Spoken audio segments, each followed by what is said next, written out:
reiterate here that the government has now released a total of 16.8 billion Kenya shilling to both primary and secondary schools.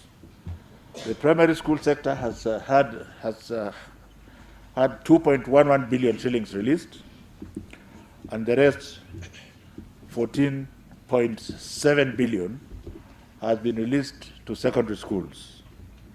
Therefore, my dear principals and head teachers, please refrain from sending any of my children home because of money. The one government has given you can make you move for a little while. As far as the classrooms are concerned, as I finish, you are aware that His Excellency the President gave us a directive that we build 10,000 classrooms. The first phase is ongoing, which will be 5,200 classrooms. I'm indeed very happy and elated. It must be ready by the first week of March.